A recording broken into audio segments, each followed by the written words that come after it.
noticed that almost all the gadgets around us are powered by which battery? It is the lithium ion battery. These days, it is used in your smartphones, laptop, iPad, tablets, UPS, calculators, thermometers, remote cars, MP3 players, digital cameras, watches, hearing aids, laser pointers, etc. etc. Even now, our electric cars are using lithium ion batteries. I am myself driving one. So now you must have realized how important these batteries are for you. But scientists are working on an alternative as well for quite some time now. This alternative is sodium ion batteries. But what is the need of developing these sodium ion batteries? I am going to make a science call to Professor Arunachalam Ramanan. He is currently head of chemistry department in Indian Institute of Technology, Delhi. He has worked with one of the Nobel laureates in chemistry for 2019, M. Stanley Whittingham, who got the Nobel Prize for developing lithium-ion batteries with two more scientists, John B. Goodenough and Akira Yoshino. So let's talk to Professor Ramanan.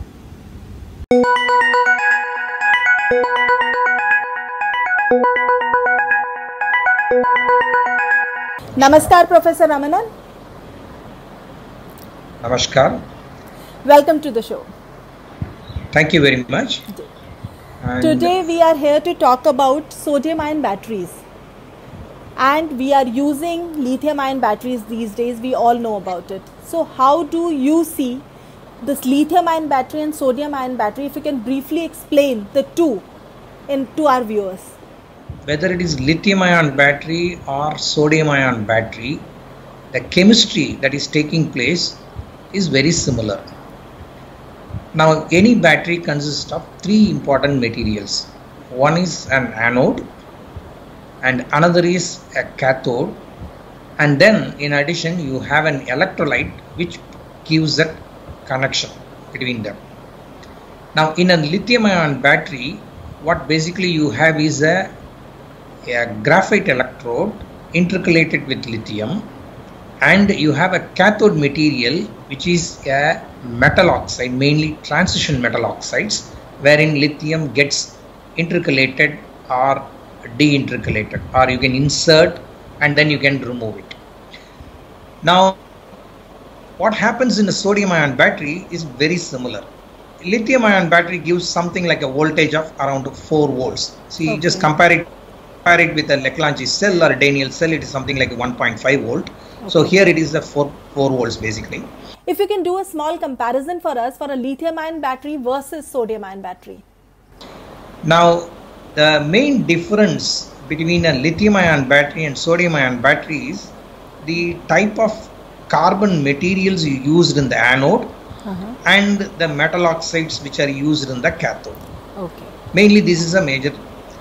Now, sodium ion battery also the research started almost in the early 70s, yes, almost parallel to the lithium battery, but the progress that took place in a lithium battery was, tremendous, remarkable.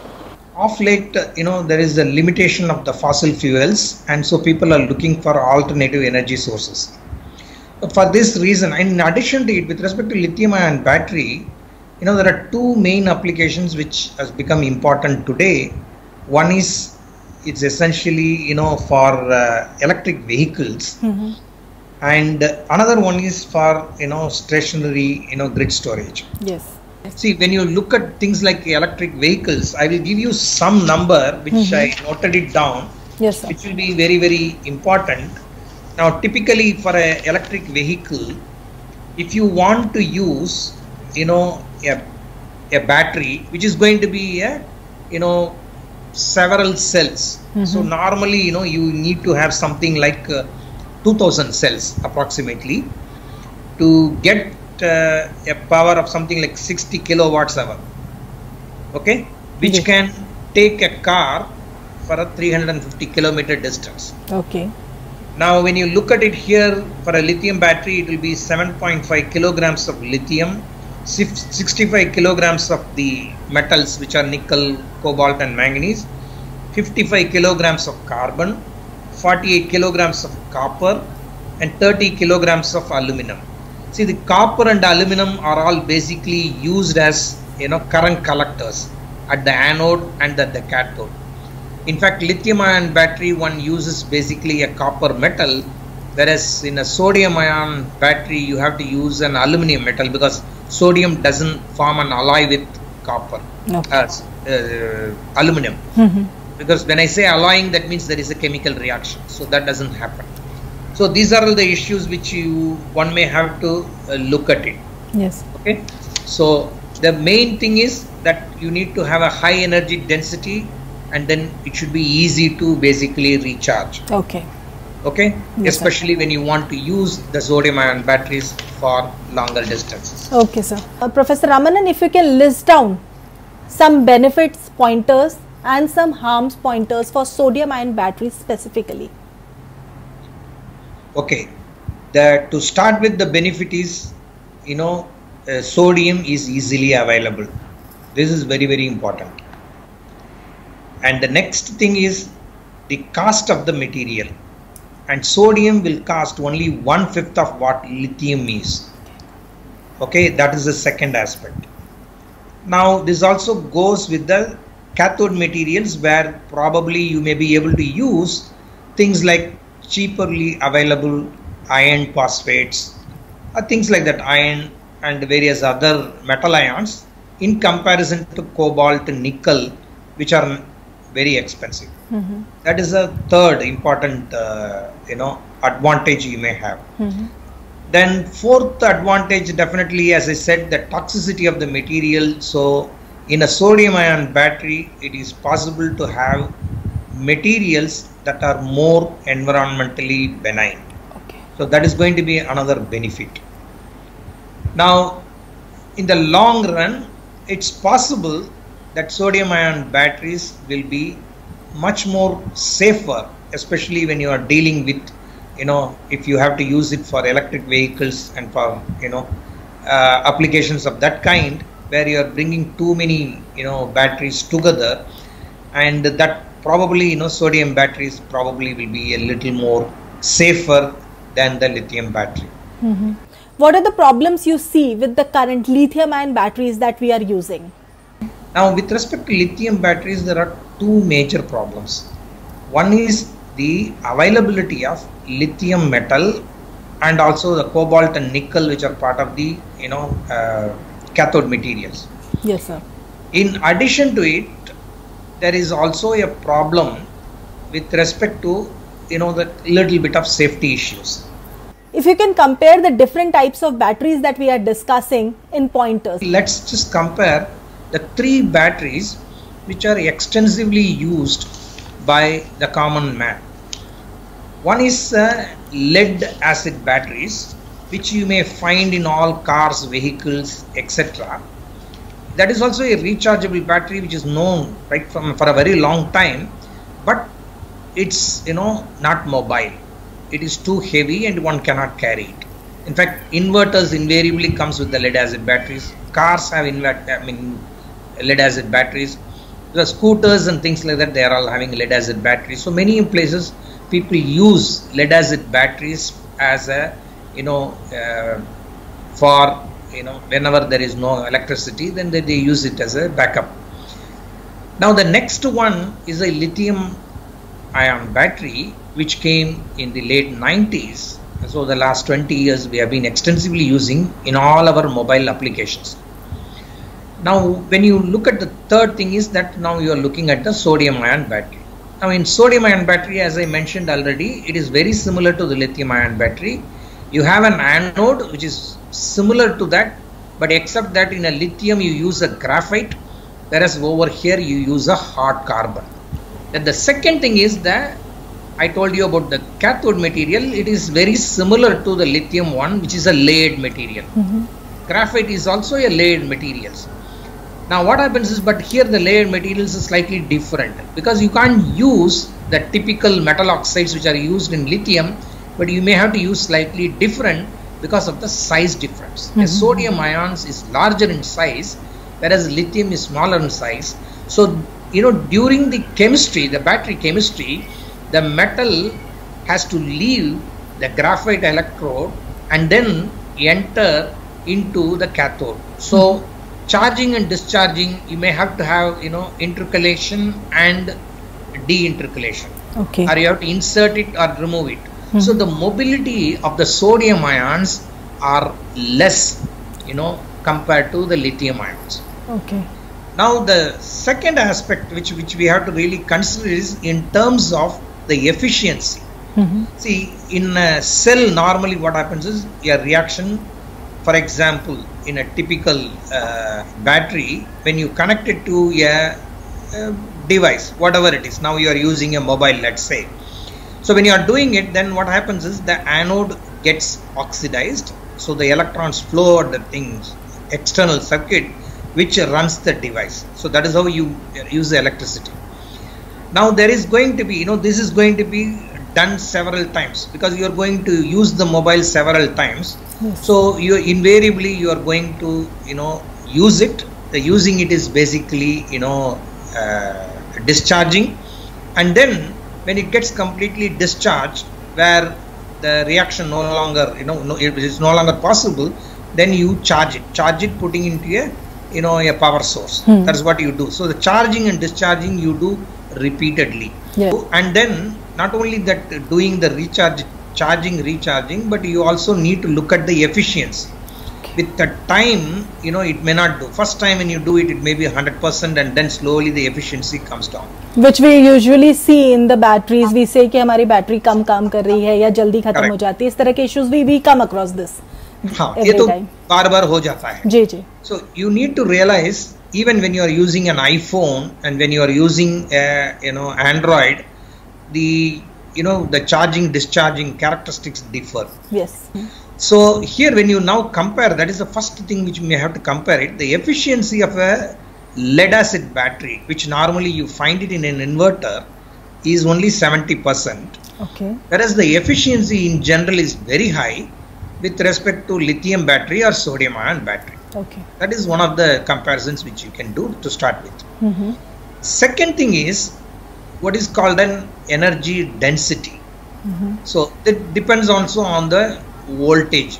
So over there, the energy density for both lithium ion and sodium ion are comparatively much higher than a lead acid battery. But for a lithium ion battery, it's much better. Sodium ion battery, it is little less. Okay, but this can be changed, if they come with the new cathode materials, but that is going to take some time. Okay. And sodium ion battery is also in principle, but they are just coming up. So comparatively, it is a little lower. So that is another lower than lithium ion battery. That is what you're trying to say. No, sodium ion batteries are lower than lithium ion batteries. Yeah, that's right. Okay. Okay. That is the second aspect one may have to look at it. How do you see the safety issues of these batteries? See, lead acid batteries, it has toxic chemicals. There are two kinds of safety which we talk about it. One is the safety in using a particular battery. Second is the safety in terms of environmental issues, because once a battery is used, then invariably you are going to throw it, right? So when you use lead acid battery, lead is toxic. You use very concentrated sulfuric acid, which is very toxic. So invariably it has its safety issues with respect to that. When it comes to lithium ion battery, compared to 3 decades ago, today it is quite safe. It doesn't get, because they have changed. In fact, one of the reasons the Japanese fellow who got the Nobel Prize was actually, to overcome these safety issues. So today the lithium ion batteries are very, very safe. Yes. Okay. But the issue over there is, again, lithium is toxic, cobalt is toxic, so there is going to be an environmental issue. Okay. And also we need to today look at it from the point of view of sustainability, because both lithium and cobalt resources are very limited. And in fact, lithium resource and cobalt, everything is dominated by China. That is also another reason where the other countries are really, threatened. Okay. Okay. Now that is one of the reasons why people have started working on sodium ion batteries also. Now, sodium ion batteries, well, it is very, very cheap because sodium is available across the world. I mean, it is very, very common. And with respect to the technology also, it is not going to become very different from lithium ion battery. It's going to be very similar, except I mentioned already the carbon source is going to be different. Okay. Right. Now, the next stage where the another problem that you can look at it is in terms of, since sodium is slightly heavier than lithium, there can be a smaller change with respect to the power density. Okay. So, because power density you always express in terms of watts, hour per kilogram. So that is going to make a difference. Other than that, right now, the sodium ion battery shows a lot of potential. But we may have to realize it is not going to completely replace lithium ion battery. We have known about the environmental benefits of sodium ion battery, but when we are talking about the safety issues, because we generally come across these mobiles being, on fire, mobiles get fire and all that. Will it be different for that is a problem with the battery? Sodium also, because sodium is also reactive, but it is not as reactive as lithium. The reactivity is slightly lower. One last thing is that the key challenge for a sodium ion battery is a good cycle life. How do you see this? In principle, it is possible to have a comparable cycle life for sodium ion battery, in comparison to the lithium ion battery. It is quite possible, but everything depends on making the right kind of anode, cathode, and the electrolyte material. Yeah, it's basically all the three an integrated approach. It's not going to be just based on one thing. So people are already working on the anode materials, people are working on the cathode materials, and they are also trying to modify the electrolyte. Where India stands in developing this sodium ion battery, how we are developing it, working on it? Okay, in a few institutes like NCL Pune, Central Electrochemical Research Society, SICRI at Karaikudi, IISc Bangalore, and then few IITs, there are people who are working on sodium ion batteries. I don't think that anyone has come with a product. Yes, of course. Okay. How cheap you see these sodium ion batteries will be, if we can just speculate a bit for us? Looking at the prices in terms of the components, since the technology is very similar, you can in principle get it at least 1/3 of the price. That's what I guess. Sodium ion batteries will be 1/3 of the price of lithium ion batteries. That's what you're trying to say. That's what I'm thinking. Okay. I have not really worked out the cost, so I won't be able to make the comment. No problem. We'll wait for these sodium ion batteries to reach us, and so that we can use them better. As you have told us all the benefits and the harms related to both the batteries. Thank you so much, Professor Ramanan, for joining us. Thank you. That's all for now, and namaskar. Namaskar.